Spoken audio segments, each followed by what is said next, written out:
登録はこちら。 Memang benar, pelatih timnas Indonesia, Sinteyong atau STY, baru-baru ini banyak mendapatkan serangan di media sosial, terutama setelah kegagalan timnas Indonesia di Piala AFF 2024. Berikut rangkuman beritanya, guys. Oke. Kegagalan timnas Indonesia melaju ke semifinal Piala AFF 2024 menjadi pemicu utama serangan terhadap STY di media sosial. Banyak pihak yang kecewa dengan hasil tersebut dan melampiaskannya dengan kritik pedas kepada STY. Namun, kritik ini kemudian berkembang menjadi dugaan adanya buzzer yang sengaja dikerahkan untuk menyerang STY. Dugaan penggunaan buzzer ini muncul karena beberapa hal. Berikut adalah rangkuman berita yang telah disusun oleh tim Dynasty Official. Oke. Siap. Intensitas kritik yang tinggi.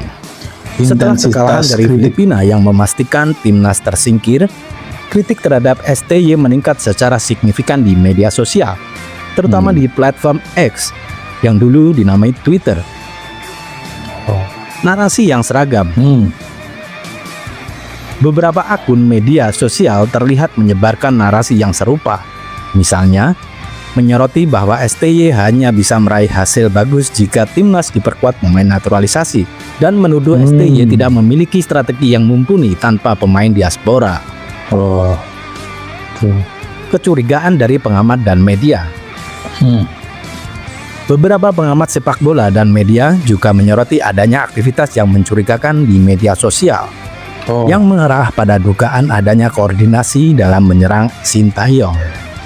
Meskipun awalnya sempat dikabarkan mempertimbangkan untuk menyewa buzzer untuk membela diri seperti yang diungkapkan oleh Bung Toel, STY akhirnya memilih untuk tidak melakukannya dan lebih fokus pada evaluasi tim. Betul. Manajer timnas Indonesia, Sumarji, membantah tuduhan bahwa STY menggunakan buzzer. Ia menegaskan bahwa STY terbuka terhadap kritik dan fokus pada perbaikan timnas Indonesia. Masyarakat terbelah dalam menanggapi isu ini. Ada yang mendukung STY dan menganggap kritik yang ada terlalu berlebihan. Ada pula yang setuju dengan kritik tersebut dan menilai STY perlu dievaluasi. Meskipun dugaan adanya buzzer yang menyerang STY ramai diperbincangkan, belum ada bukti konklusif yang membenarkan hal tersebut. Pihak dari Sinteyong sendiri membantah tuduhan tersebut. Isu ini lebih merupakan bagian dari dinamika di media sosial setelah kegagalan timnas, di mana kritik dan dukungan bercampur aduk menjadi satu. Penting untuk menyaring informasi dan tidak mudah terpancing oleh narasi yang belum tentu benar. Mengingat kejadian tersebut, kita perlu mengingat sejarah bahwasanya kiprah sepak bola Indonesia di kancah Asia Tenggara sebelum era pelatihan Sinteyong bisa dibilang mengalami pasang surut dan cenderung belum meraih prestasi yang membanggakan secara konsisten. Berikut rangkuman singkatnya.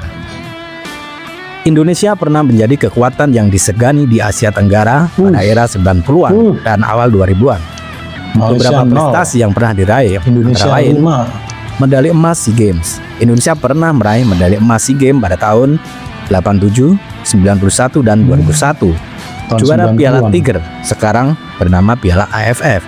Indonesia belum pernah menjuarai turnamen ini, namun beberapa kali menjadi runner-up. Namun setelah era tersebut, prestasi Indonesia di level regional cenderung menurun. Sebelum kedatangan Sinteyong, timnas Indonesia mengalami periode yang cukup sulit, guys. Betul. Beberapa hal yang menonjol adalah Indonesia seringkali gagal melaju jauh di babak kualifikasi Piala Dunia zona Asia. Meskipun beberapa kali mencapai final, Indonesia selalu gagal meraih gelar juara di Piala AFF. Belum satu pun ini. Pergantian pelatih yang sering terjadi, ketidakstabilan di kursi kepelatihan juga menjadi masalah. Dengan seringnya terjadi pergantian pelatih dalam waktu yang relatif singkat, hal ini tentu berdampak pada kontinuitas dan perkembangan timnas Indonesia. Sebelum STY datang, ranking FIFA Indonesia sempat terpuruk di peringkat 170-an, guys. Indonesia juga gagal lolos dari fase grup di Piala AFF 2018. Pada kualifikasi Piala Dunia 2022, Indonesia menelan beberapa kekalahan telak Nah, itu beberapa fakta era sebelum STY, guys. Sebelum STY. Meskipun belum berhasil meraih trofi, Sintayong telah membawa beberapa perubahan positif bagi timnas Indonesia, antara lain peningkatan ranking FIFA. Ranking FIFA Indonesia meningkat signifikan di era STY. Lalu, Indonesia berhasil lolos ke Piala Asia 2023 setelah absen cukup lama. STY juga memberikan kesempatan kepada banyak pemain muda untuk tampil di level internasional. Permainan timnas Indonesia di bawah STY terlihat lebih terstruktur dan disiplin. Betul. Baik guys, sebelum era Sintayong, sepak bola Indonesia di kancah Asia Tenggara mengalami periode yang cukup sulit dengan prestasi yang kurang memuaskan. Meskipun pernah memiliki masa kejayaan di masa lalu, Indonesia kesulitan untuk bersaing dengan negara-negara lain di level regional. Kedatangan STY atau Sintayong membawa angin segar dengan beberapa perubahan positif, meskipun gelar juara masih belum berhasil diraih. Baik guys, kalau kalian sudah mendengarkan rangkuman analisis seperti itu, menurut kalian bagaimana sikap kita menghadapi gempuran serangan dari buzzer-buzzer yang mengarah kepada Sintayong untuk dipecat? Ya, kalau sekedar dikritik dan dianalisis sih nggak masalah. Tapi kalau dipecat, ya janganlah.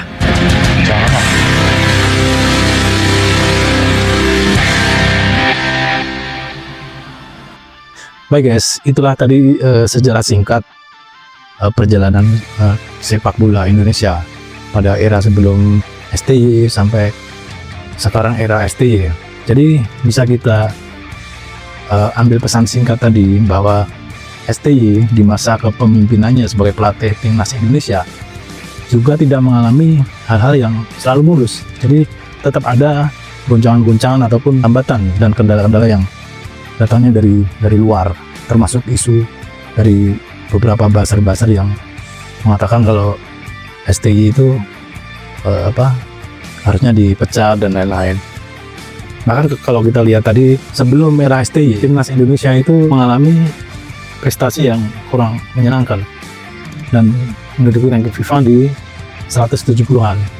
Nah, setelah era STY, Indonesia mampu naik ke ranking 129 atau 127 guys. Jadi ini merupakan prestasi STY yang patut kita banggakan dan harus kita dukung sampai saat ini dan sampai di masa yang akan datang. Jadi berita-berita yang sekiranya ada pun berita yang kurang menyenangkan tentang STY, Sintayong, itu saya kira lumrah dan wajar juga. Cuman kalau sampai kalau pendapat saya itu kepemimpinan seorang pelatih itu mendatangkan adanya evaluasi ataupun kritik itu salah satu hal yang biasa. Tapi kalau menuju ke arah pemecatan atau apa itu kurang.